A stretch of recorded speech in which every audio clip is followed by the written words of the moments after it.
8:30 वाजता जाऊन नव्हती नाही राहिली आता आपल्या शाळा व्यवस्थापन समितीच्या मीटिंग निमित्त सर्व ग्रामस्थ असन सदस्य असन आपण एकत्र आलात एकमुखाने एक दिलाने सर्वांनी माझ्यावरती विश्वास टाकून ते मला अध्यक्षपदाची जबाबदारी दिली. त्या अध्यक्षपदाला न्याय देण्यासाठी प्रसंगी कटू निर्णय घ्यायची वेळ आले, संघर्ष पत्करावा लागला. तरी शाळेच्या विकासासाठी उद्याची घडणारी पिढी भविष्य त्यांचं अंधारात जाणार नाही याच्यासाठी कधी प्रसंगाला शिक्षकांवरती काय अन्याय जरी झाला समितीकडून, कधी पालकांच्या काय तक्रारी आल्या शिक्षकांकडून, त्यांनी आम्हाला सूचना केल्या पाहिजे. आम्ही सगळी समजा सदस्य मीटिंग बोलून त्याच्यातून मार्ग काढू. हो, येणाऱ्या अडीअडचणी असतील, आज अन्न पदं येत असतात जात असतात, तुम्ही त्या पदाचा गरिमा राखून न्याय हा सर्वांना सारखा द्यायचा असतो. तिथं राजकारण हा पार्ट वेगळा आहे.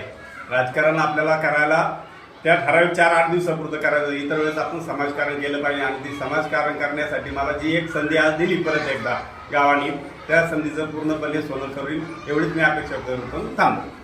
शाळा व्यवस्थापन समितीच्या उपाध्यक्षपदी मला सगळ्यांनी संधी दिली, त्याबद्दल मी सगळ्यांचे आभार मानते.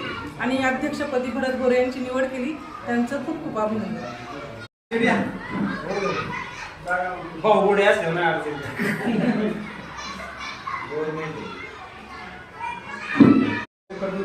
घ्यायचे असतात त्याबद्दल आम्ही त्यांच्याबरोबर आहोत. शाळेच्या भौतिक शैक्षणिक सुविधेबद्दल काही अपेक्षा असतील तर तन मन धनाने आणि ग्रामस्थ सगळे आपण तुम्हाला सहकार्य करू आणि नवीन वाटचाली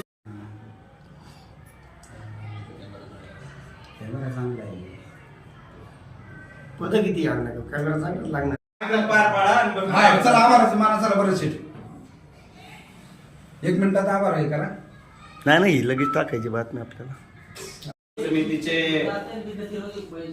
अध्यक्ष आदरणीय दिनेश दादा कोळ, त्याचबरोबर कवठे नगरीचे प्रथम नागरिक मनीषाताई पांडुरंग भोर यांचे यजमान आदरणीय पांडुरंगजी भोर, त्याचबरोबर या शाळेचे मुख्याध्यापक आणि आपल्या कवठे परिसरातील केंद्र